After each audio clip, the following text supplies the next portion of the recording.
Thrive for many years now. And just really appreciate your focus on introducing leadership and other personal and professional development skills to everybody. In fact, I'm going to put in the chat line our newest website right now. And this is a great way to support AFB. They just launched their own page. We have a social media platform that any of you can use to build your team and your business simultaneously. It's absolutely free.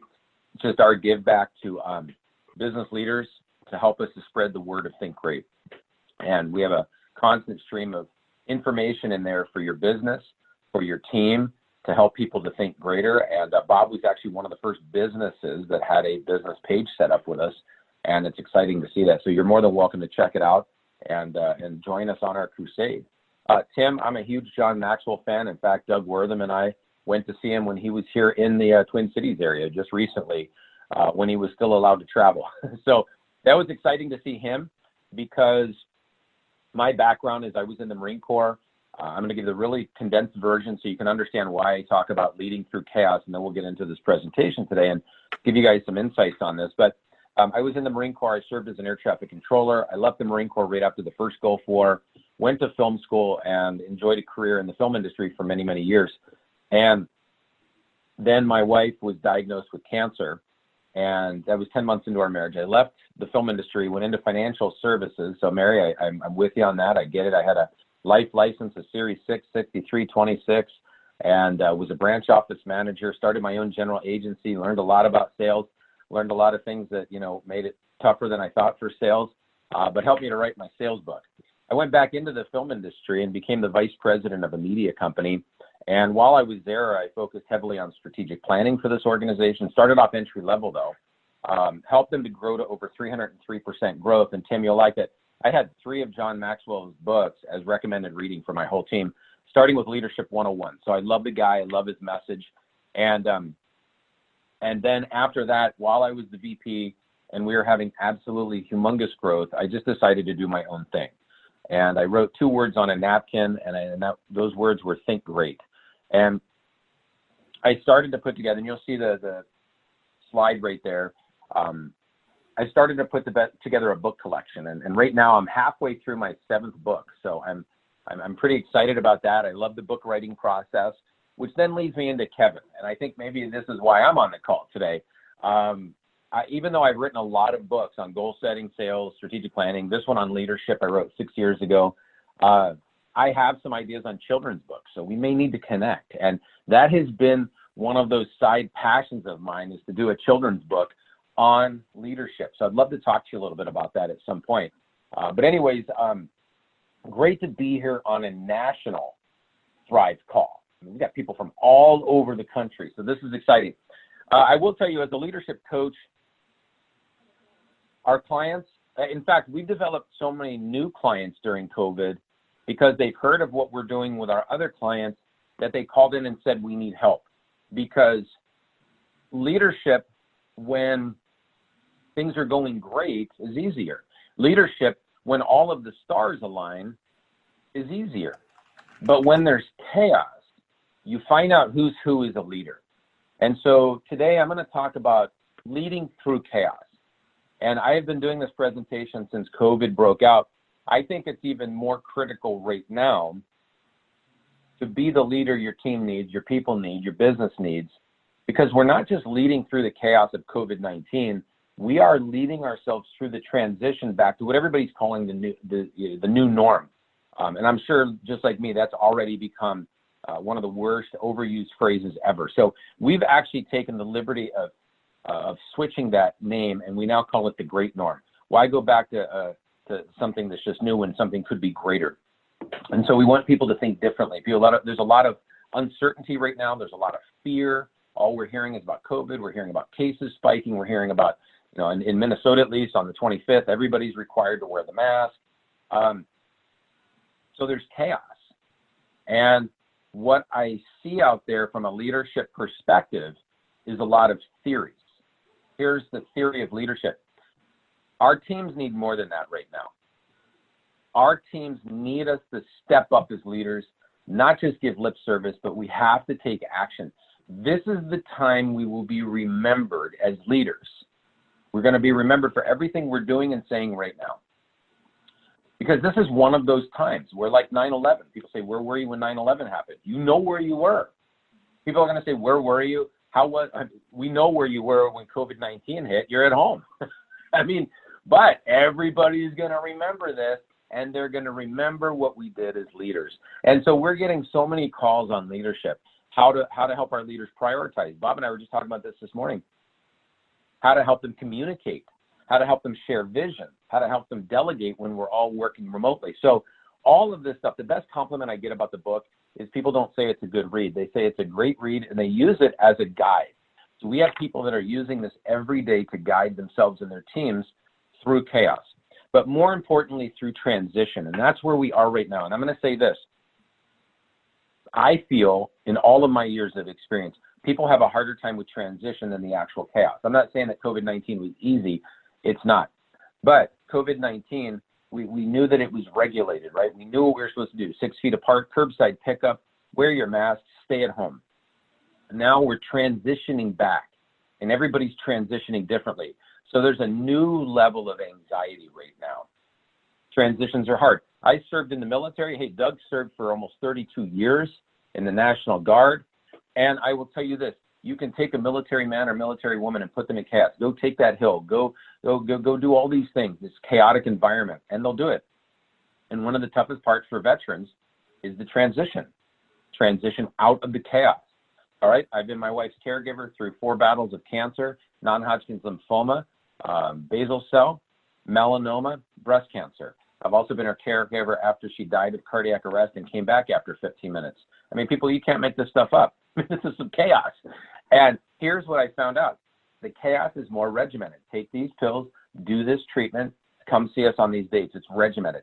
The transition always back to the new life is challenging. And we're in the midst of not just COVID-19, but the transition.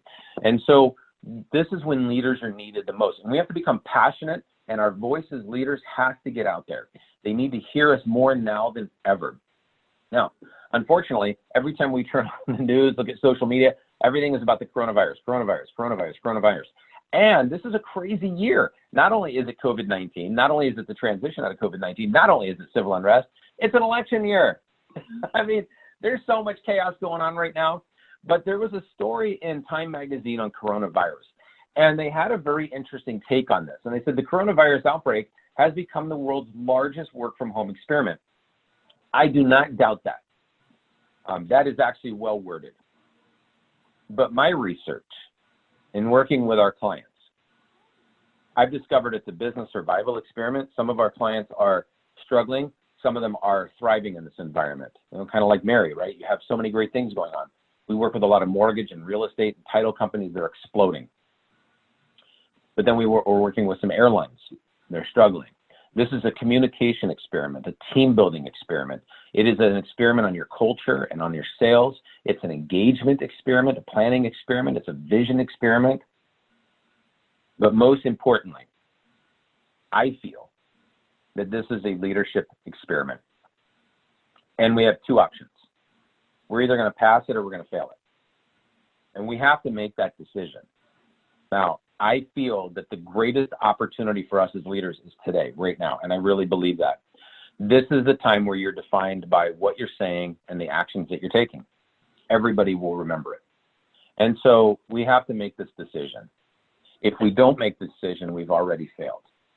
And I will tell you this, whether it was the military or financial services or the media world, or my experience as a coach in virtually every industry you can imagine, we have to make that decision to lead. It's the first 5 words in my book, right in the introduction. Make the decision to lead. We have to make that decision.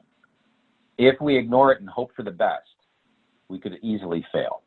So I want to describe leadership in this way. And listen, I love interactivity, so you can feel free to, you can chime in on the chat line. You can unmute and talk. This isn't just about me sharing ideas. You are more than welcome to chime in and ask some questions or share some insights.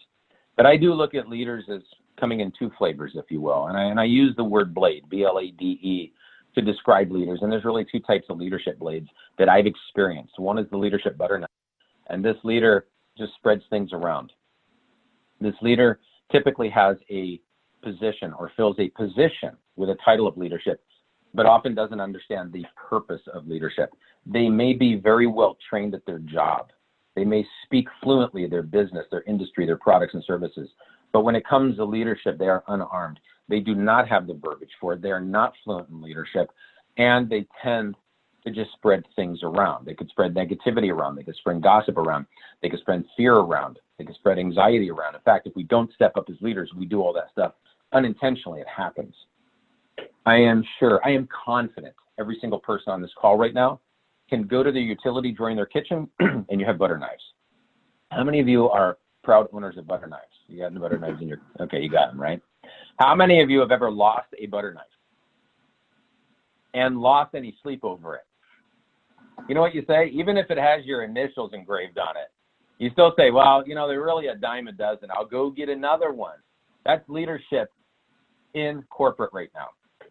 The majority of leaders are butter knives. We don't lose any sleep when we lose them. Why? They're not sharp. They're just dull blades. They're one-trick ponies. They may have been promoted to a position of leadership, but they don't understand what their real role is. And that's not necessarily their fault. Most organizations spend only about 1% of their training time on leadership, which actually shouldn't be considered training. It should be considered development. There's different meanings for different words. But then there's the leadership katana sword. And this is created differently. It is sharp. It's designed with a purpose in mind of cutting through things, accomplishing the mission, getting it done right the first time. And it is earned, never given. It is assigned or was assigned to the ancient samurai. The reason I use this metaphor with leadership is because the katana sword is created differently. That metal is put into the heat. It is put into the fire. It is superheated. And then when it is superheated and moldable, it is pulled out and pounded on, banged on, forged. And then it goes back into the heat. And then it's forged some more. Leaders, there has never been a kiln like COVID-19. But most leaders walk away from it. Most leaders wait for it to be over. Most leaders are saying, I'll see what happens when it's over. True leaders don't say that. True leaders go into the fire. True leaders go into the challenge.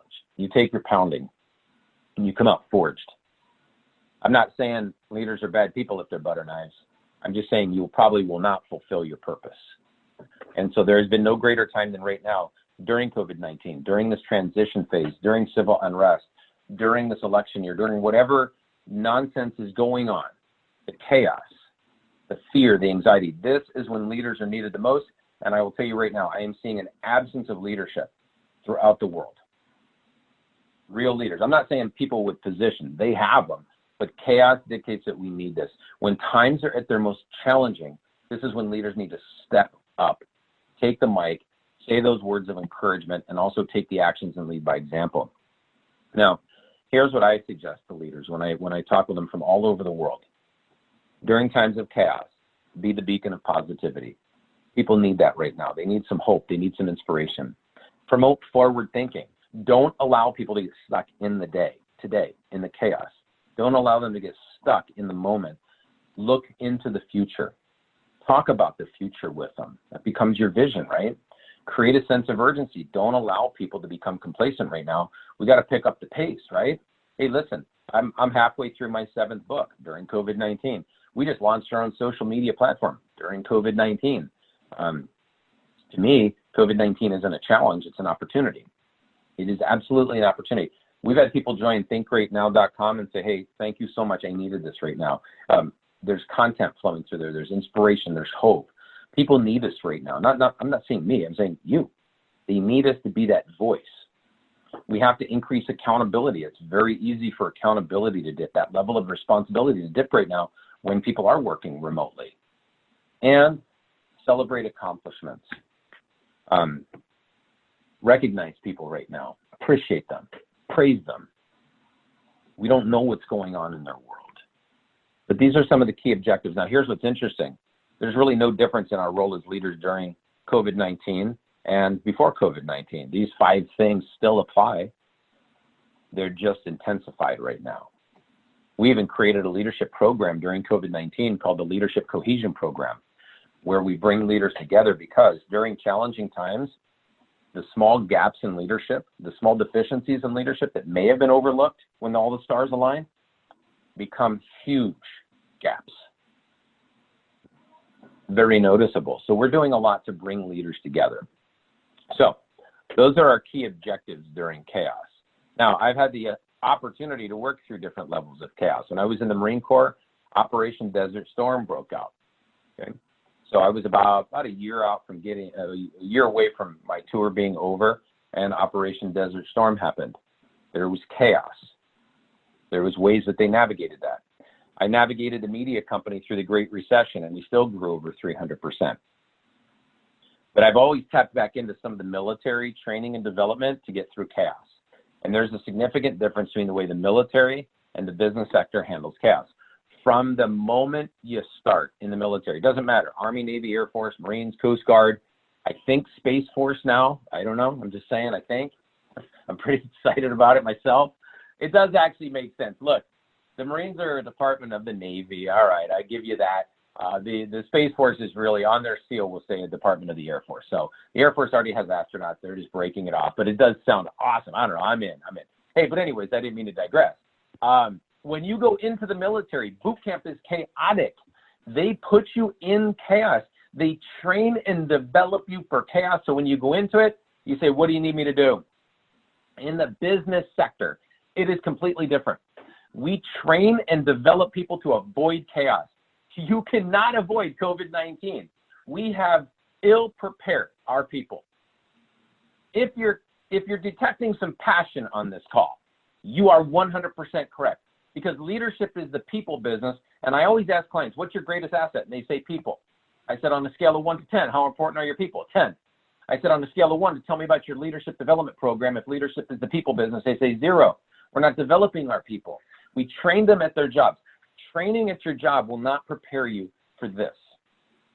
Developing as leaders will do that. In the military, they trained us with our rifles. They trained us with our job skills. They trained us to rappel. They trained us to swim. They trained us.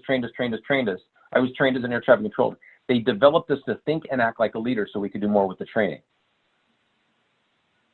When I was Gina's caregiver through cancer, I was trained as her caregiver. I was trained. Give her shots, give her medicine, take her to these appointments.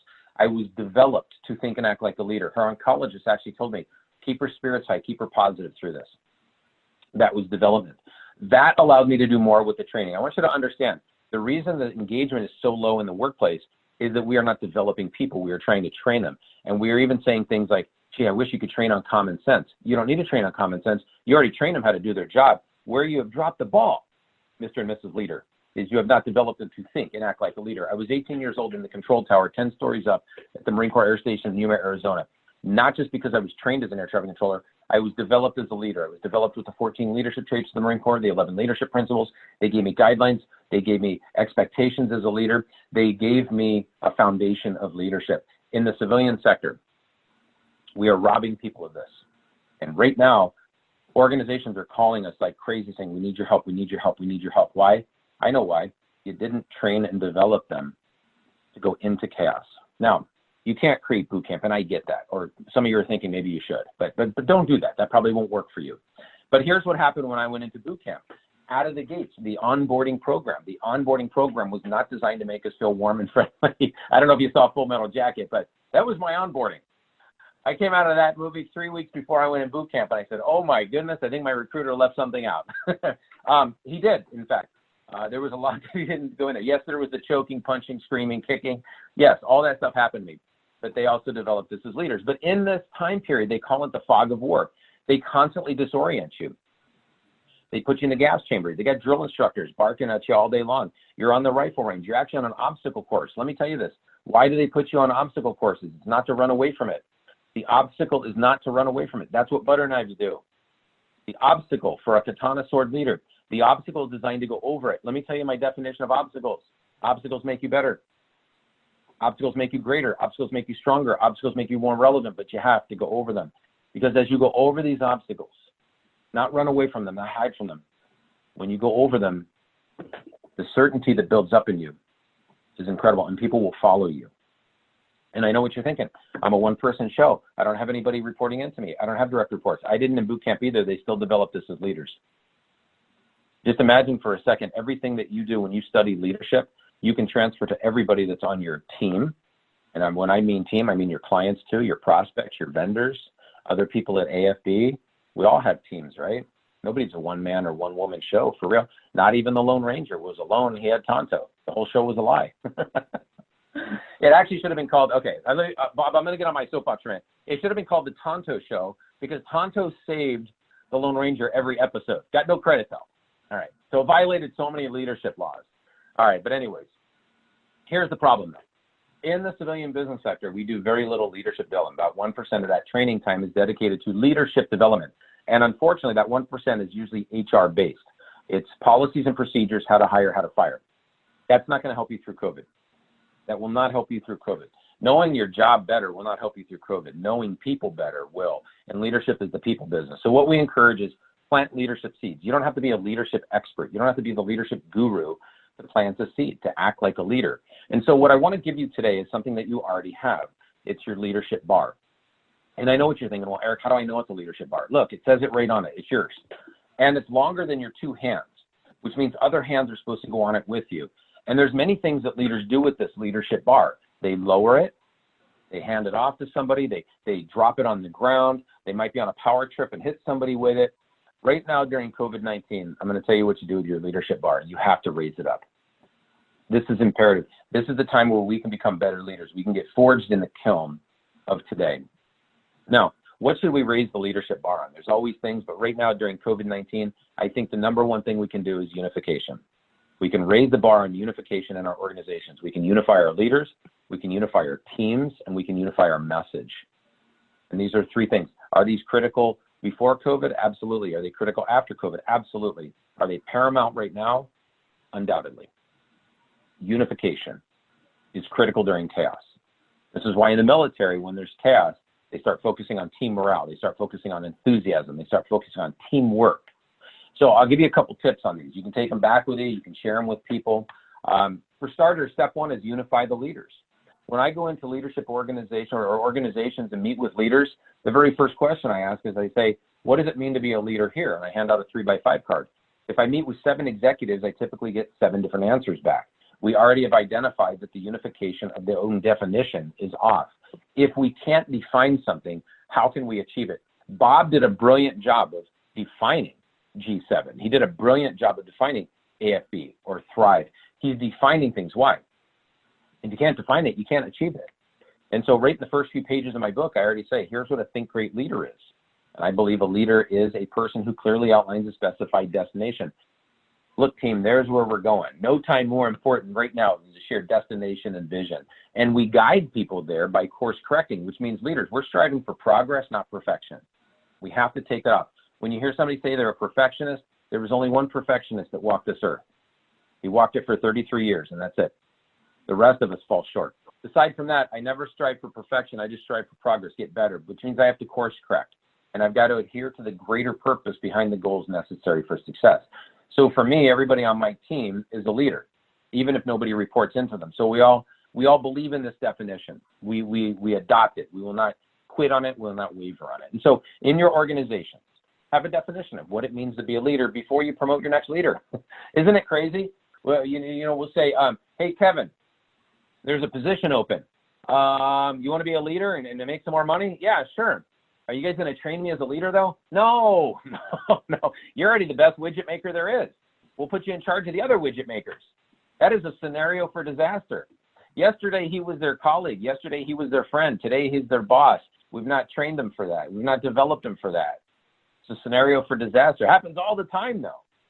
Okay, so in addition to having a definition of leadership, define what your traits are. The Marine Corps had 14 of them. JJ did tie buckle. That was the name of their acronym. Justice, judgment, dependability, initiative, decisiveness, tact, integrity, enthusiasm, bearing, unselfishness, courage, knowledge, loyalty, and endurance. You know how I know those 14? They said them all the time. I'm just saying, hey, get 3. Think about this. So let's say I'm going to promote Tim to a position of leadership. Now I have actually given them a definition of what's expected of leaders. I've given them the expected traits of a leader. I'm starting to prepare him to speak leadership, not just speak his job, not just speak retail, not just speak banking, not just speak technology, speak leadership. And most leaders are not fluent in it. In fact, when you talk leadership to them, they say, huh? What do you mean? Well, I don't know. You've run a company for 30 years. You've been the leader. What is your definition? And so they're just not armed. It's not that they're not brilliant. They are. All right, last thing to unify the leaders is identity. Don't focus so much on what you do. Focus on who you are. Focus on your mission statement, what you're supposed to accomplish today, your vision statement, who you'll become tomorrow, your core values, those unwavering guidelines in your company. And you may have other things. You may have a brand statement. You may have a tagline. I love taglines. I love mottos. Oh, the Marine Corps had a mission. They had a vision. They had core values. They had honor, courage, commitment. The difference is most business leaders cannot tell you their mission statement, their vision statement, or their core values. Some even struggle to say how many they have. It's one of the first questions they have. Do you guys have core values? Yes. How many? Well, they can't be core. I mean, let's be realistic. If you know what you're having for dinner, but you don't know your core values, I know you're focused. I'm not saying not to eat dinner. What I am saying is, leaders, we can start to talk about these things. We can start to talk about these things.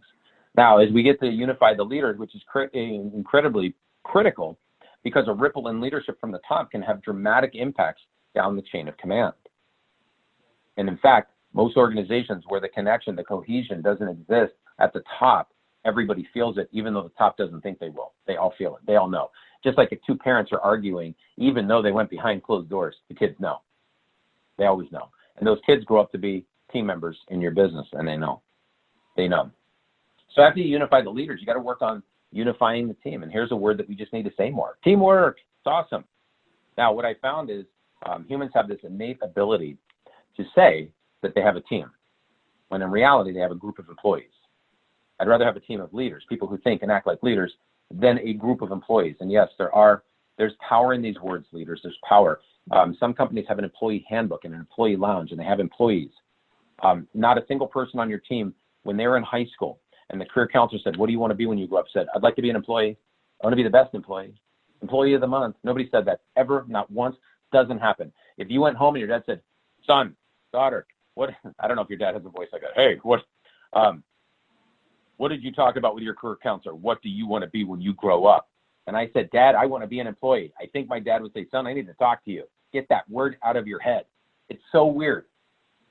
We use words in the workplace that are not magnetic in a good way. They do not pull people together. They push people apart. I've got magnetic words in my new book. I love it. I can't wait to share that with you. But we have to be able to identify, and human beings can easily identify teams when it's animals. Let me ask you a question. If you're looking at the screen right now, which one is the team, the left or the right? Anybody got any answers on that? I'll take a coffee break while you answer that question. Nobody wants to take a gander at which one? This is like, I got a 50-50 chance of getting it right?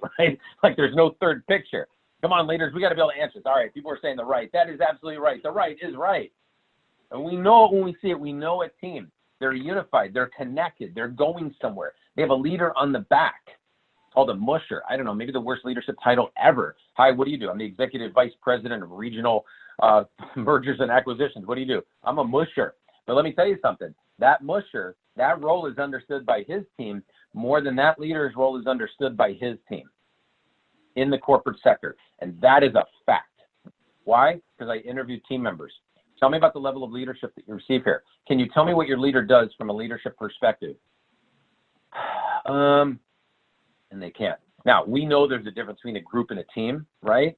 And we know some of the stats, like even when geese fly as a team, they can go 71% further when they all flap together, right? So we know it in the animal kingdom, but it is harder to identify in the people kingdom. Now, there's characteristics. We know when people are functioning as a group because they think and act as individuals. They may focus only on their personal objectives and they perform very much in the moment. Leaders, I'm going to give you a tip right now. Most people revert to group work when chaos is at hand. They think about themselves, justifiably so. I get it. Again, it doesn't mean these are bad dogs on the left side. You don't need to call the Humane Society on them. But I will tell you, when they function as a group, not a team, they can turn on each other. If you took a big meaty bone and threw it in the middle of that awesome pack of dogs on the left-hand side, they would fight over it. Leaders need to unify and rally their people during the toughest of times. Because when we have a team, people function differently. They act as a cohesive unit. They focus on common objectives. Leaders, we need to set goals during this time. These are the actions we have to take. Set goals that the whole team can work on. Think Great Now, our new platform, unified our team. One of the many things that unified. I could have easily said, we should really wait. Let's see how this plays out. Nonsense. I'm moving forward. I will not retreat. COVID-19 will not beat me. That is my message. Do I have times where I'm nervous? Absolutely. Do I have times where I feel anxious? Of course. I also have a wife who's a high risk, extremely high risk. But I will always control my thoughts and my actions. I will make the decision to think great every day. We want people to act as a cohesive unit. We have a team meeting tomorrow based on Think Great Now, everything that they're doing, and launching new programs, launching new services. Why? Leaders, share your vision, look into the future so they can form up, be a cohesive unit, give them common objectives to work on, give them things to strive on as a team, and perform for the future. That's how you know you have a team. And I'm going to be honest, I've been a group member sometimes. I was a group member right here when we showed up to boot camp. Hey, if you saw the movie Full Metal Jacket, you know the welcome we got. And it was about 12:30 at night. They can never get you there at a decent hour. I don't get it. So we show up to boot camp. First 10 minutes there, they have lit us up. We heard words that I cannot repeat on this call, that I can really never repeat in a professional setting. But I will tell you something. I was a group member. I did not care about the person on my left and right. I thought about one thing and one thing only. Me. Can I make it? What if I fail? And within 90 days, our leaders had transformed us into a team, a cohesive unit, focused on common objectives and performing for the future. And that's me right there. And I still talk to the guy to my right or the left in the picture, Ed Bogdan. He's a realtor in Florida. He was in the Special Forces for the Marines. So if he wants to sell your house, just let him do it. Just let him do it. And last thing to really unify the team is set goals. Give them some common goals right now. Identify those goals. Lastly, and I'll wrap it all up, Bob, is unify your message. When we think of great leaders, we think of people like Gandhi and JFK and MLK and Mother Teresa. We don't have time to go into everything that they did, but they have three things in common. First of all, these were not butter knives. These were katana swords that went into the fire. Three things that they did that we can all do. We can go into the challenge, not run away from it. We can stay true to our vision. And what I think they did that was actually very impactful is they fostered a lifestyle of leadership. People wanted to follow them. I want you to think about this. Most leaders struggle to get people to show up on time. Most leaders struggle to get people to fill out every box on an application or a form. Most leaders get their people struggling to complete workflow properly. And they're paying those people. You know how much Martin Luther King paid his people to follow him through chaos? Zero. Because he fostered a lifestyle of leadership. So through the greatest challenges that the world has known, people followed these people for free. And we have trouble getting people to do it during the good times. Now, the Marines and I believe the rest of the branches use a certain phrase when times suck. And some people might say that these times suck. And so they always tell us, embrace the suck. Embrace the suck, because it doesn't always go away, right? There's some things we can't fix. Now, we'll just pull it home on communication. This is Chesty Puller. This is our guy. Like the Army has Patton, the Navy has Admiral Nimitz, the Air Force has astronauts. Geez, come on. This is our guy. Most decorated Marine in Marine Corps history, Chesty Puller. And at the Chosin Reservoir in Korea, when times were at their worst, when the enemy was closing in on them, when they were running out of food, when it was freezing sub-zero temperatures, and they felt all alone, this leader stood up. This leader stood up during chaos. He didn't delegate this off. He didn't run from it. There was a lot of things he could have said, and he said this: Marines, they're in front of us, behind us, and we're flanked on both sides by an enemy that outnumbers us 29-1. If you were scared before, you're probably even more scared now, but this was crystal clear communication. He addressed the elephant in the room, and then he added 7 words that became legendary in the Marine Corps. This is our guy, and he said this. He turned it into dynamic communication and said, they can't get away from us now.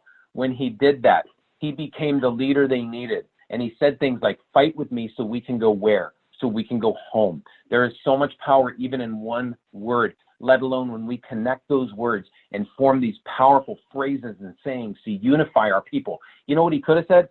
Geez, guys, this sucks. Geez, guys, this is above my pay grade. Geez, guys, I don't think we're going to make it. Geez, guys, it was great serving with you. There was so much he could have said. That's what he chose to say. And I'll just say this, have constant personal communication with your team, CPC. It's right in my book, right in chapter 7, communication. Do it during work, doing it at lunch, doing it off-site, doing it after hours, do it virtually. And I'll give you one big tip. Show appreciation. The Atlanta Journal-Constitution did a study of why people stay at their jobs. Out of the 19,000 people, the number one answer for 71% and the number 2 and 3 answer for the 29% was, I felt appreciated. Right now, no matter what your budget is, you can afford to show appreciation. This is the people side. The cost is zero. The return on appreciation is priceless. Now, you can also get them to collaborate during these time periods. Allow them to do more than just work together right now. Unleash their people power and allow them to create innovative, out-of-the-box ideas. Allow their insights to come out. People feel very empowered when they can collaborate. That's what Friday's meeting is for my team. Tomorrow, we are having a think tank session, which I described in the book, allowing them to be collaborative, innovative, out-of-the-box thinking. Now, I know I've gone over a lot today, and according to studies, we make 35,000 decisions every day. I don't know who they studied. Maybe it was my daughter when she was just getting dressed in the morning, right? 35,000 decisions on what to wear. I always know, I'm going to give you a secret too, if you have daughters, and I have a 13-year-old daughter, about to become 14 in 2 weeks. Wait till the third outfit comes out to give your approval. I just wait for that one. All right. So 35,000 decisions, and I'm going to add one more today. Make the decision to lead. I talked about this in the beginning. I talked about this in the first pages of my book. Make the decision to lead. This is the time when our people need us to unify our leaders, unify our team, unify our message. Bob, I just want to tell you how much I appreciate you. I appreciate what you're doing. I appreciate your passion. I appreciate that you are faithful.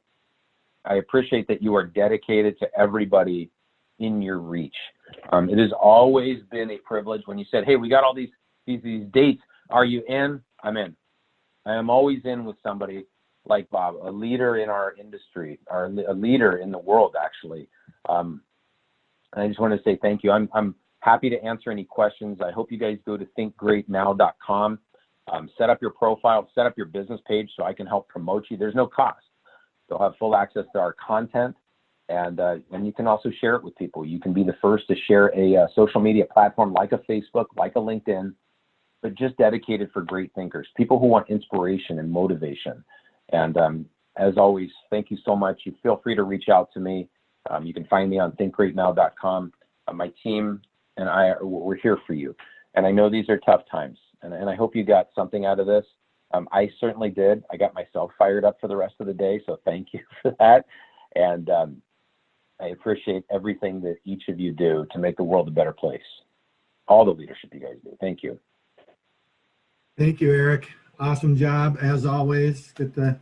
It's funny because, I had been working on our core values for quite a while. And, we've had a mission statement out there since day one of equipping Christians to walk boldly in faith as we connect them to do business more efficiently and effectively.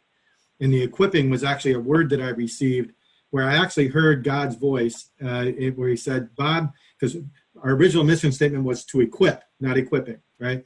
I heard his voice. He said, Bob, yes, he called me by name. Bob, it's not to equip, it's equipping. And that's an acronym for engage, question, understand, identity, principles, purpose, integrate, network, and grow. And it stopped. I thought, oh my gosh, that's 9 letters. That makes sense. God? I go running downstairs to my office to write that down. And that's when the Ambassadors for Business commitment came forth. So as ambassadors for business, we're meant to meet people where they're at to help them engage in a more intimate relationship with Jesus Christ so they can ask life's big questions and gain the understanding that their identity is in him. Once they get that, they can build their principles on the solid rock and foundation of the Bible, discover their true purpose in life, and begin to integrate with society as the salt and light God intended them to be, building out not only their network, but the network for the kingdom and growing in all aspects of their life. That's why we're here. That's what we're doing as ambassadors for business. So that one piece changed Ambassadors for Business forever.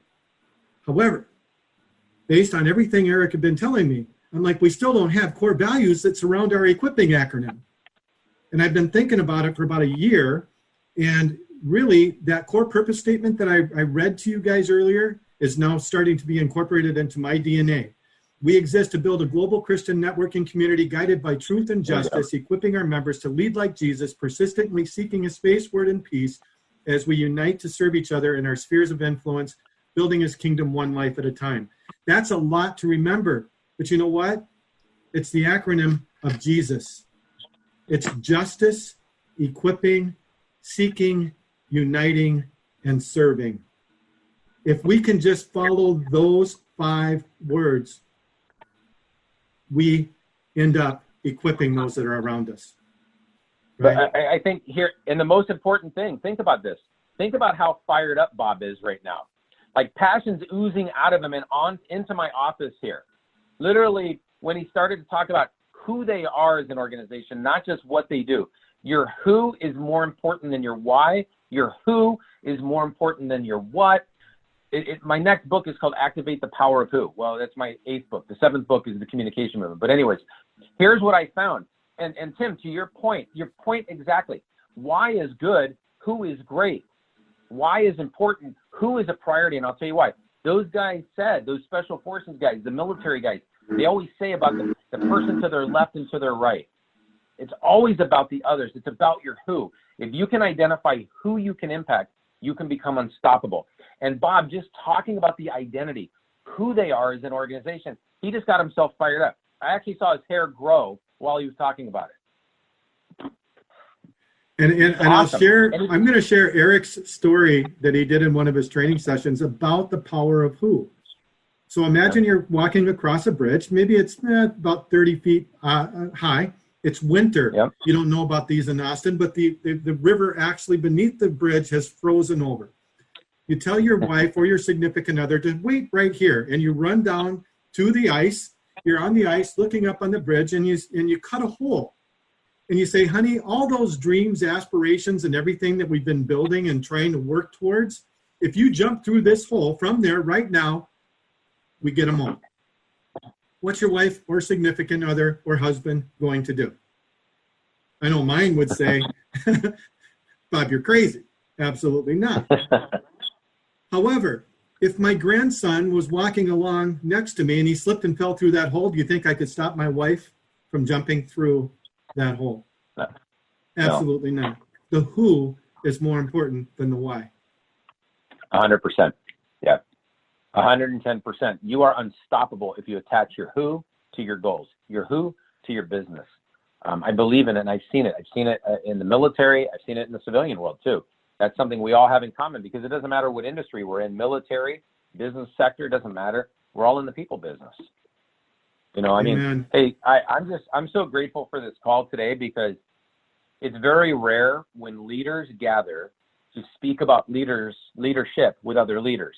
We're always interrupted, and there's always other things that are interjected. Today, we spoke fluently as leaders.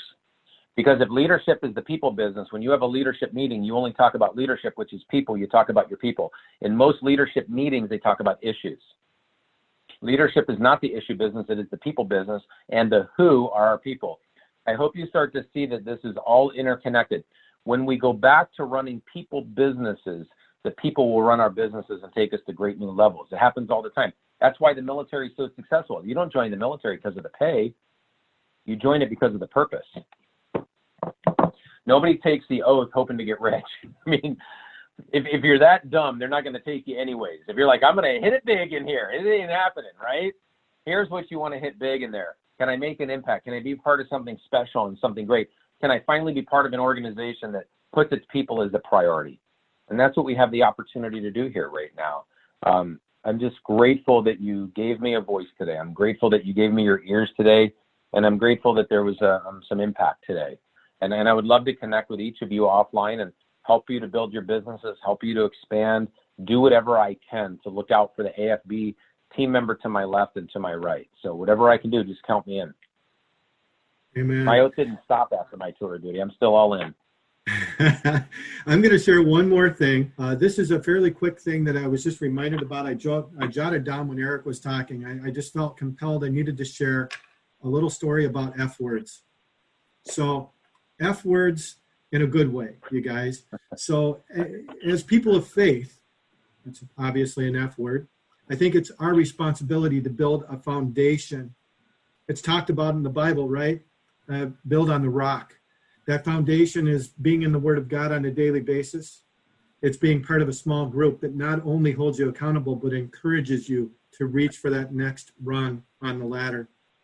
Being involved in your local church is the third leg on that stool that provides a solid foundation for you to find your focus, your next F word, your call in life, your goals, your dreams, your aspirations. What's your focus? Once you determine that, now we kind of come on the crest of the mountain, right? We know where we're heading. We defined a destination, right? But now those 35,000 decisions that we're making every day, we have to retrain our mind from Romans 12:2, right? And for me, I needed to set up a decision-making filter to help me with that. And to remind myself that it's my faith first, my family second, and then the rest of the F words of life can get jumbled up underneath there depending on the season of what's going on. It could be finance, it could be fitness, it could be friends, it could be fun, it could be food, it could be so many different F words, right, that are there. And invariably, being that I'm a bag of flesh here on this earth, another F word, right, I get it jumbled up. I make mistakes. And I get it flipped around. Maybe there's way too much month left at the end of the money, and I'm starting to really let finances rule my mindset. Well, that's when it's time for the last F word, the framework adjustment. I got to get back to my foundation. I've got to remember my focus in life. I've got to go back to my filter, retrain my mind that, hey, it's my faith first, it's my family second. I can't be putting this first and letting that dominate me. Okay? And that allows me to start to exude the fruit of the Spirit and find that freedom that's only available through Jesus Christ. So I encourage you all, embrace the F words, put that faith first, your family second, retrain your mind, and live it out. Yeah. Amen. Amen.